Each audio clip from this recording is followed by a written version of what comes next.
Thanks for that. Thanks for the intro. Today, I'd like to talk to you about the global issue of domestic violence.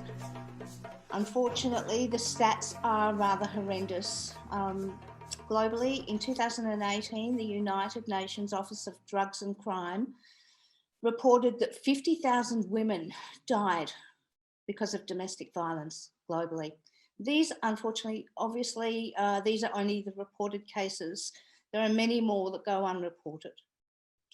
In Australia, in 2019, we lost 74 women and 8 men to domestic violence. Indigenous women are 40% more likely to experience domestic violence.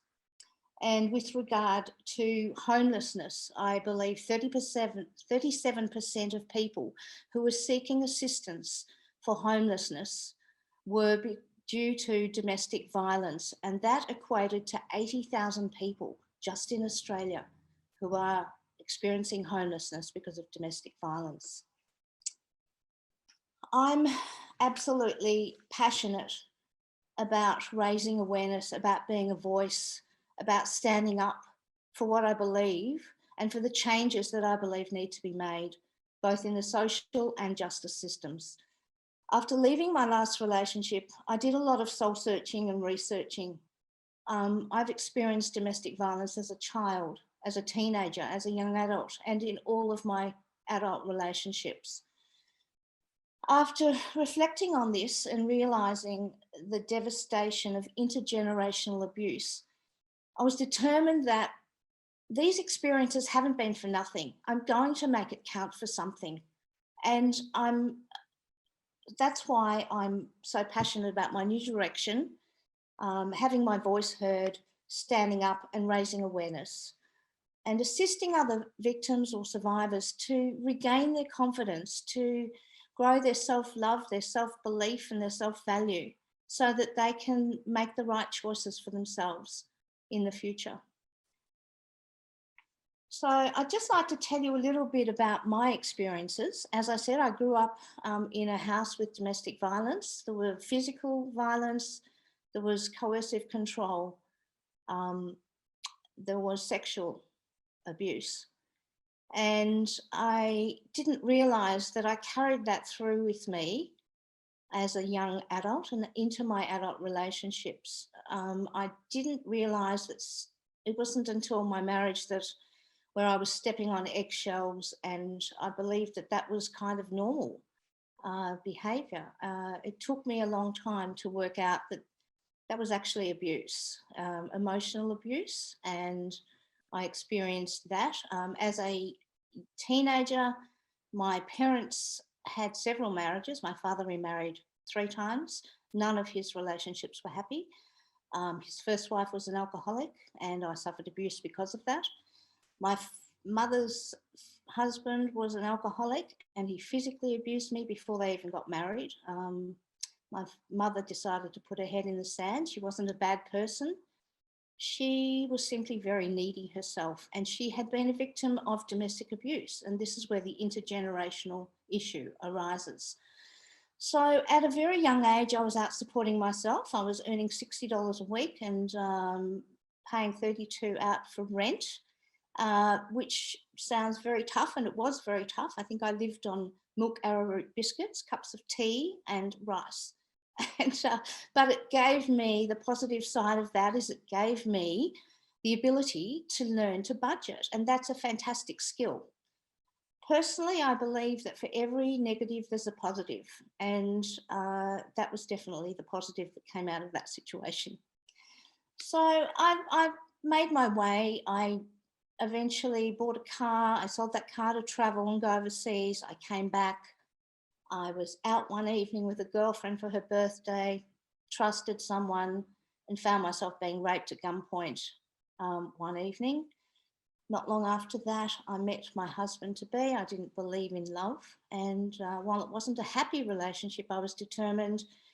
Well, basically, I think that I was so damaged that I really was looking for that white picket fence and to create the family that I'd never had, and hoped that my family would be different. We had 4 children. and they unfortunately, I only have a relationship with one of them because of the ongoing abuse that I received after that relationship ended.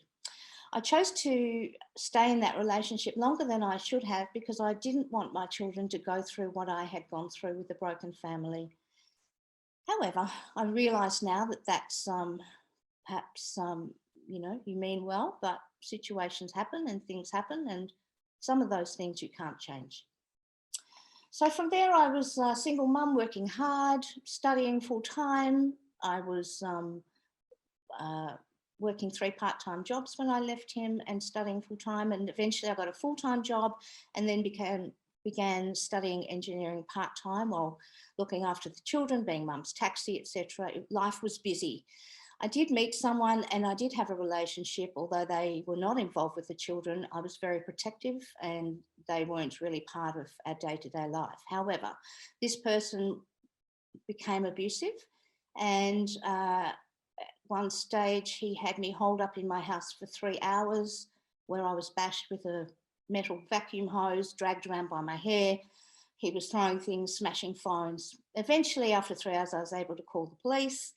And I wanted to press charges. I was badly bruised and battered.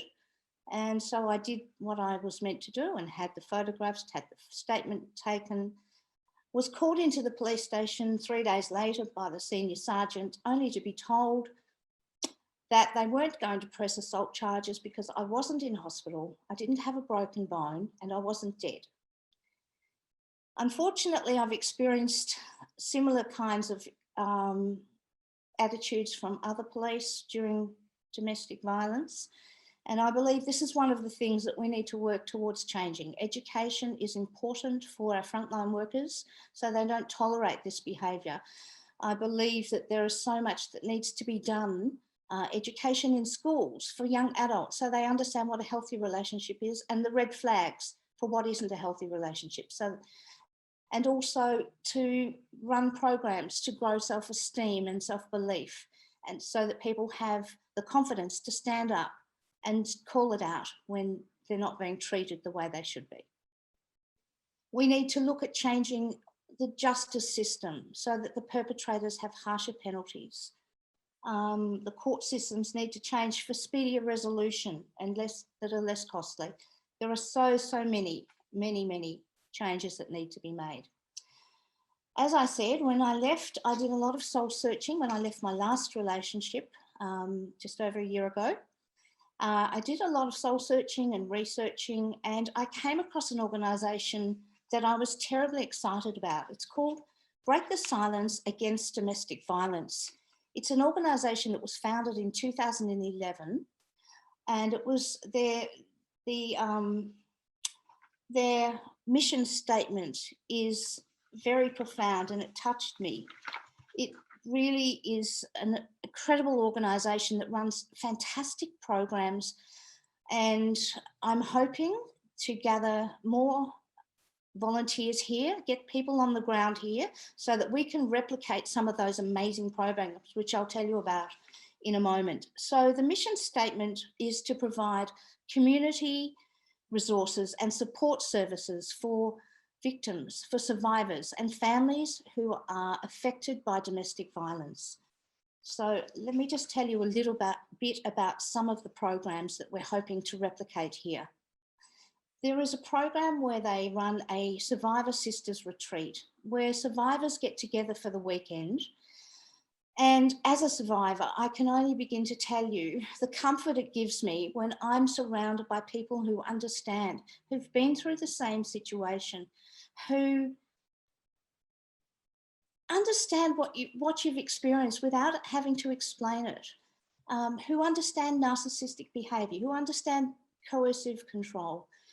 So the Survivor Sister Retreat, I believe, would be such a fantastic program to run here, where survivors can, they engage in professional development workshops, they have the support and kinship of others, and the value of that is incredible. They also have a helpline, which we're hoping to replicate here, And one of the other programs, they have many programs, too many for me to discuss in this short time frame, but another program that they run is the Angel Families Retreat. And this is to provide hope and healing for those who've lost a loved one, an angel, to domestic violence. So families can get together, grieve together, heal together, and support each other through what is a terrible thing, a terrible domino effect on so many families around the globe.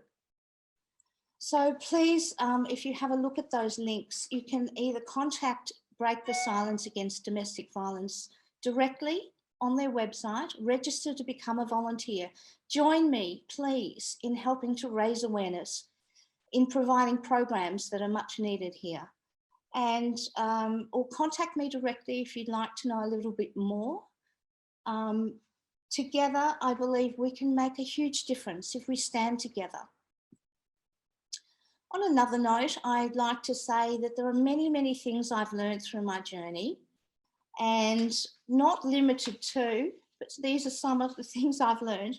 I've learned that limiting beliefs can be changed. I've learned that you need to live with mindfulness. Focus on the now.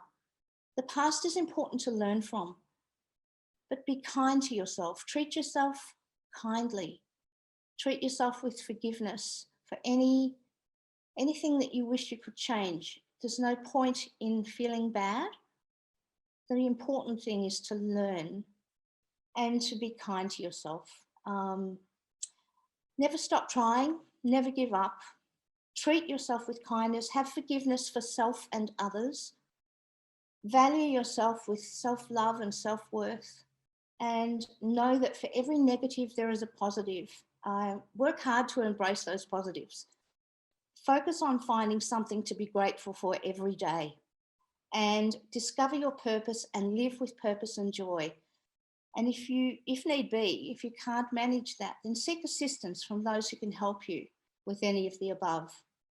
And the final thing that I've learned that I'd like to say is that you can't change the past, but with self-love, self-belief, self-awareness and self-value, you can change your future.